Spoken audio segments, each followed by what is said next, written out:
It means pray unto me and I will answer. Or magdasal tayo sa Kanya at siya ay Kanyang sasagutin. Amen. Communicate with me and I will answer. Kausapin siya at siya ay sasagot. When we don't something we want. Ibig sabihin nun, kapag tayo hindi nakipag-ugnayan sa Diyos, ay hindi natin yung makukuha. I realize that I realize what we utter, what we say is relevant to supernatural encounters. What we say, he said, if I can only touch the hem of his garment. So what she said was going to change and alter things for him. Kung ano man ang ating sasabihin, ay maaari itong baguhin ang nakakakda. So whatever we say, it has consequences in the supernatural. Kung ano man ang ating sasabihin, ay maaari itong may kapalit. Whatever we say, Kung ano ba ang ating sasabihin. whatever we say has consequences. You see, there's power in the Takot tongue. pa naman. Merong kapangyarihan ng dila. But you see, miracles are basically one personal condition. Miracles is the visible signs. Masipag yan. Symptoms. Visible signs. Ang ganda-ganda. Visible signs. One job. Senses. Ang himala ay nakikita, hindi sintomas.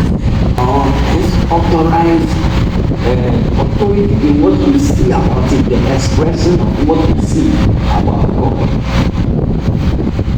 Is visible manifestation. Nakikita ang himala. They are not signs, they are not symptoms, because symptoms you need a microscope or you need a lab test to look whether it is there, diagnosed to decide.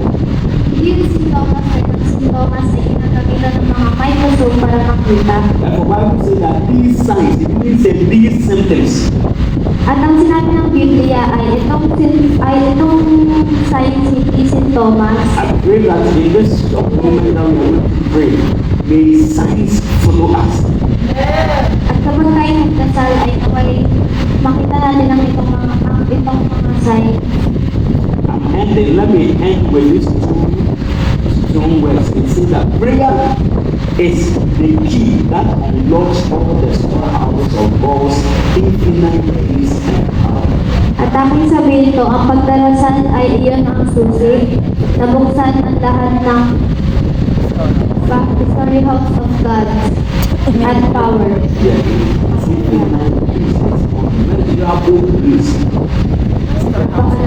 Kapangyarihan. Storehouse, parang yung bodega. Infinite grace. Para taguan. Pagkain. Kapangyarihan ng Diyos. Praise that belongs. This is what said by other people. He said that prayer is the key that unlocks. It opens the storehouses. Parang lalagyan. Ang pagdarasal ay ang susi upang mabukas ang kapangyarihan. Ayun. Ayun. So many good Alam mo pala things eh. in heaven that has not been unlocked. Sobrang daming magagandang bagay sa langit. You might think you are satisfied, but if you tell you that unlock that God can do it like that is. Kung sa tingin mo magdahil naman sa mga bagay na meron dito, kasi kaya aking hinahamon at maraming pang Malalim na English.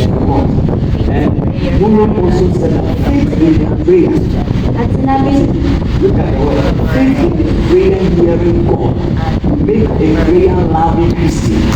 at ang pananampalataya sa Diyos ay ang pagdarasal at nagdidinig ito. Can you all say that one together? Very good. Faith in Prayer hearing God will make a prayer loving Christian. Faith in the prayer hearing God. So there's a God who hears.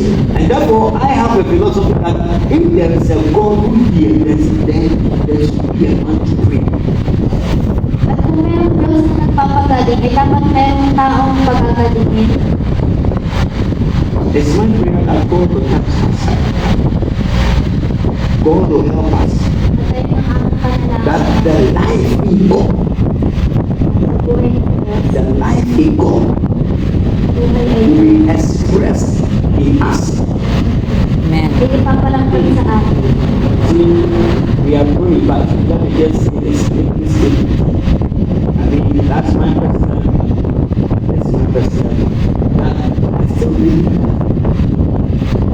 the gift of the life in the Garden of Eden is still being given to mankind. Those who love God, those who are the beloved of God.